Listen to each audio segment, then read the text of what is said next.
네, 오늘은 책임자 불러와 라는 제목으로 말씀 전하도록 하겠습니다. 제가 예전에 아주 중요한 일에 관여를 한 적이 있습니다. 근데 그 일이 잘 돼 갈 것 같다가 갑자기 잘 안 될 것처럼 보였어요. 아주 10중 8구는 안 될 것으로 보였습니다. 그러니까 마음이 막 어렵고 괴로워졌어요. 근데 그때까지도 괜찮았어요. 나름 괜찮았어요. 마음이 정말 어렵고 외로웠지만 그때 그래도 어느 정도는 각오한 바였고 여태까지 싸웠던 바니까 괜찮았습니다. 그런데 갑자기 어떤 점이 제 마음속에서 한 가지가 딱 부각이 되면서 마음이 진짜 천길 만길 낭떠러지로 곤두박질 치는 것처럼 마음이 그냥 다운이 됐어요. 어떤 생각이냐면 이런 생각이 들면서부터요. 이거 내 책임인가? 내 잘못 때문에, 내 실수 때문에 결정적으로 이렇게 되었나 하는 생각이 갑자기 들면서부터예요. 사실 제가 그때 좀 더 잘할 수 있는 거를 제대로 파악하지 못해서 놓쳐버린 것도 있고, 또 진짜로 실수한 것도 있고 그랬는데, 그게 그냥 실수했구나, 좀 아쉽구나 했던 게 갑자기 어떤 가능성, 이게 이렇게 돼서 지금 이렇게 된 건가? 정말 내 실수 때문에, 내가 놓친 것 때문에 그게 이렇게 연결이 돼서 누군가 그걸 잡고, 그래서 바로 지금 결정적으로 지금 이렇게 답답한 상황이 되게 한 결정적인 역할이 바로 내 실수, 내 잘못에 있는 건 아닌가 하는 그런 가능성이 딱 떠오르니까 갑자기 죽겠더라고요. 누가 뭐라고 한 것도 아니에요. 또 꼭 그것 때문이라고 확인된 것도 아니에요.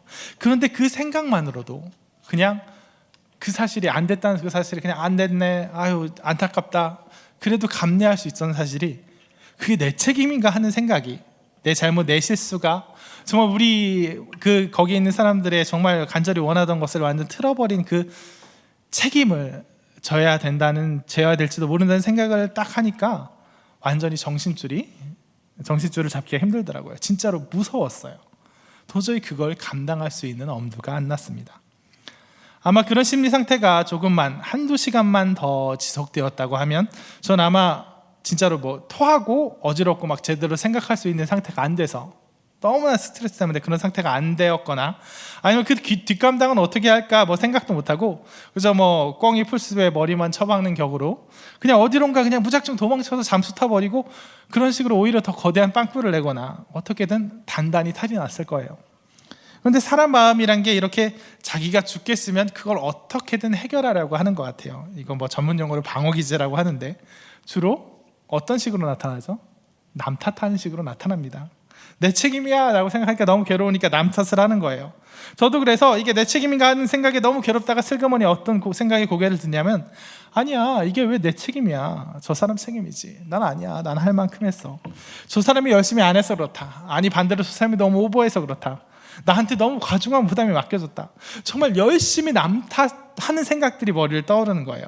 이게 참 치사하다는 거, 부당하다는 건 알긴 알아요. 그러니까 이게 진짜 저 사람이 잘못되었다고 내가 판단해서가 아니라, 정말 객관적으로 그렇게 생각해서가 아니라 그저 내 책임 떠넘기기 위해서 찾아낸 부당하고 공정치 못한 생각인 걸 자각하고 있으면서도 그거랑 별개로 머릿속 한구석에는 정말 진지하게 그 생각이 끊임없이 주장되는 거예요.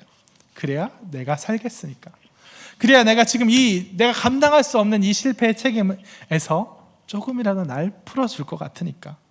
그러니까 결국엔 생각이 발전돼서 결국 내가 이렇게 실수를 한 건 주변 사람들이 날 못 따라줘서야, 날 힘들게 해서야, 내게 이렇게 많은 부담이 지어졌으니까 실수할 수밖에 없지 하는 생각으로까지 발전해 나갔어요. 그래서 제가 자책으로 괴로웠던 만큼, 그 이상으로 주변 사람들에게 화를 내기 시작하는 겁니다.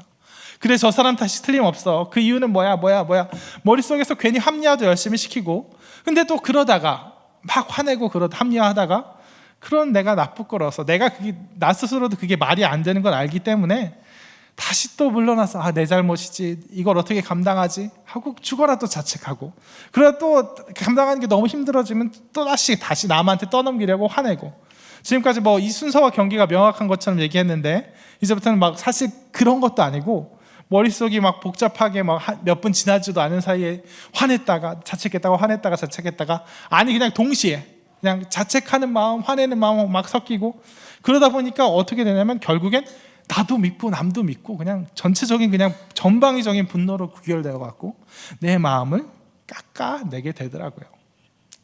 저는 그 순간 왜 우리의 예상과는, 흔히 하는 예상과는 다르게 우리나라 정치판도 그렇고 다른 것도 그렇고 꼭 이기는 쪽이 아니라 지는 쪽이, 패배의 기색이 역력한 쪽이 서로 그렇게 자기들끼리 싸우대는지 그때 알겠더라고요.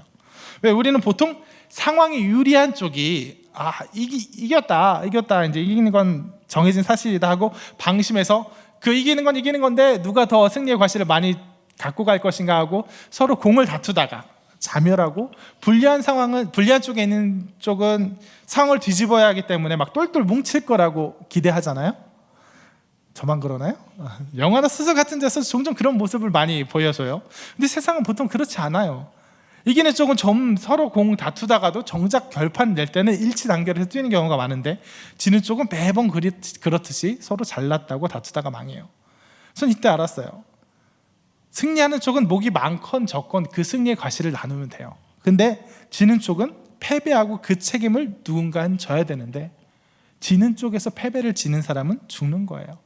사람의 마음이란 게 원래 과실, 이득을 얻으려는 마음보단 나의 손해를 피하려는 마음, 패배의 책임, 승리의 과실을 쟁취하려는 마음보다 패배의 책임을 지고 싶지 않은 마음이 더 크기도 하고, 또 원래 패배하고 책임진다는 것이 너무나도 고통스러운 일이기 때문에 지는 쪽은 패배를 책임지고 죽는 대상이 내가 아니어야 되니까, 나 아닌 다른 사람이 대신 해야 되니까, 그러니까 막판까지 그런 모양새 보고 싸우는 거예요. 막판까지 내가 책임 안 지려고 싸우게 되는 거예요.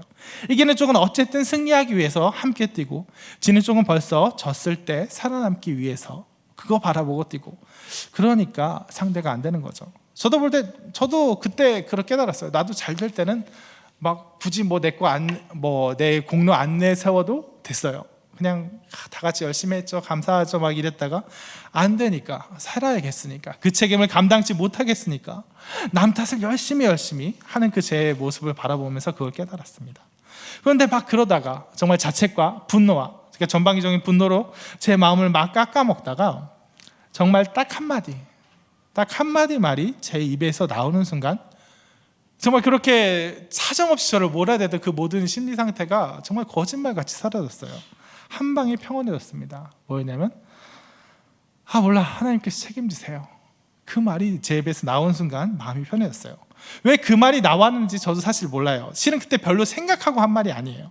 제가 무슨 어떤 상황에도 하나님을 바라보자 하는 그 원칙 가운데 충실한 사람이라서, 정말 신앙적인 사람이라서 정말 믿음의 언어로 선포해서 그렇게 나온 것이 아니라 그냥 습관처럼, 말버릇처럼 그냥 입에서 하는 말이었어요. 그냥 어떨 때는 실제 하는 나도 별로 진심으로 말 안 하고 그냥 의뢰한 얘기, 하나님 책임지시겠죠, 하나님께 모든 거 맡기면 하나님께서 좋은 길로 인도하시죠 하고 말버릇처럼 하는 얘기가 그냥 제 입에서 툭, 그냥 하나님이 책임지세요 하고 나왔을 뿐인데, 무심결에 나왔을 뿐인데, 갑자기 그 모든 괴로움이, 물론 아예 완전히 사라진 건 아니지만 아직도 찜찜하긴 했지만, 정말 내가 능히 감당할 수 있는 수준 이하로 그냥 내가 해볼 만하게 떨어지더라고요. 그래, 맞다, 하나님께서 알아서 좀 해주세요 라는 마음이 들기 시작하더라고요. 내가 잘못했을 수도 있고, 그게 아니라 다른 사람 당하는 상황 때문에 그랬을 수 있어요. 근데 그게 중요한가, 이런 생각이 드는 거예요. 하나님, 내가 실수했다고 여기서 하나님 나 죽일 거예요? 아예 망하게 할 거예요? 아니잖아요 하는 생각이 드는 거예요. 사람이 감당할 시험 밖에는 너희가 당한 것이 없나니 오직 하나님이 미쁘사 너희가 감당하지 못할 시험 당함을 허락하지 아니하시고 시험 당할 즈음에 또한 피할 길을 내사 너희로 등이 감당하게 하시느니라 하는 그 말씀 한번 외우고 나니까 이게 감당할 일이 되더라고요. 그러니까 내 탓이고 그게 뭐가 중요해 하는 마음으로 여유를 가질 수 있게 되더라고요. 사람은 살다 보면 이렇게 감당할 수 있는 실패에 직면할 때가 있습니다. 그럼 그 실패가 정말 나를 향할 땐, 그 실패의 책임이 나를 향할 때, 정말 그것은 자기 파괴적인, 나를 도저히 감당할 수 없는 그 자기 파괴적인 결과가 돼서 혹 자살까지 이르는 경우도 있죠. 자기 파괴적인 자책으로 나를 망치게 됩니다. 그걸 극복하고자 하면 남에게 떠넘기게 돼요. 그게 힘들면 그게 이제 자기 파괴적으로 가지 않은 사람은 대부분 그렇죠. 남에게 떠넘기게 돼요. 그러면 이제 남에게 떠넘기면 어떻게 해요? 남도 순순히 그 책임을 받아들지 않죠. 그럼 또 남은 또 내가 잘못했다고, 당신이 잘못했다고 나올 거예요. 그럼 그렇게 또 싸우게 되고, 서로 네 탓이나 내 탓이나 싸우게 되고, 그런 싸우게 되는 가운데 공동체가 파괴되곤 합니다. 그때 나를 죽이는 자기 파괴적 자책이냐, 아니면 남을 죽이기 위해서 서로 공동체를 파괴시켜가면서 싸워야 되느냐, 그 딜레마에서 그 딜레마를 극복하기 위해선 어떻게 해야 된다고요? 대신 책임져 줄 사람이 아니죠. 대신 책임져 줄 분이 나서야 돼요. 하나님, 예수님께서 나서셔야 된다는 겁니다. 오늘 본문도 보면 바로 그 이야기예요. 오늘 본문에 블레셋과 이스라엘과 전쟁이 나서 블레셋에게 피신하여 있기 때문에 이스라엘과 전쟁에 끌려나갔다가, 원치 않게 끌려나갔다가 하나님의 은혜로 다윗과 그의 부하들이 시글락으로 자기의 보금자리로 돌아왔어요.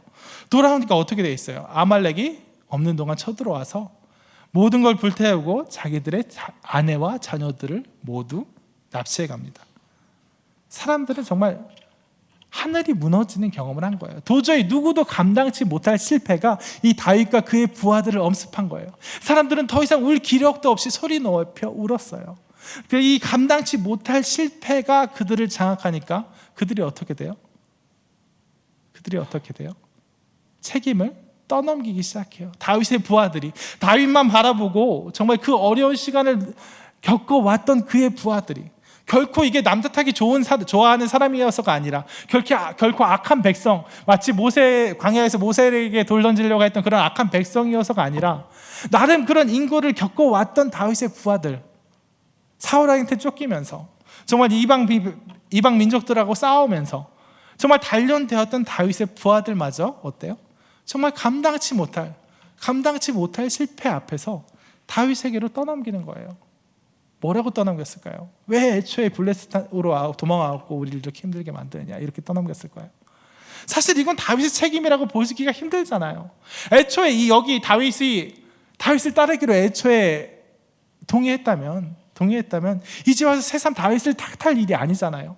다윗이 사울을 죽이지도 않고 사울을 피해서 도망가려고 그렇게 애쓰다가 도저히 버티지 못하고 블레셋에 왔고, 블레셋에 왔으니 할 수 없이 블레셋 왕의 요구에 따라 거기까지 싸움터에 나가야만 했고, 그랬는데 그 와중에 하나님의 은혜로 이스라엘과 싸우지 않았고 돌아왔고, 사실 다윗을 굳이 탓할 이유는 하나도 없는데, 그 단련되었고 다윗 하나만 보고 모인 이 사람들이 도저히 감당할 수 없는 실패가 엄습하니까 그 책임을 내가 질 수 없어서, 내 선택 때문에, 내 행동 때문에 나에게 이런 큰 불행이 왔다고, 내 아내와 자녀들이 끌려가서 그 생사도 알 수 없는 지경에 처한 것을 내 책임으로 둘 수가 없어서 다윗을 원망하는 거예요.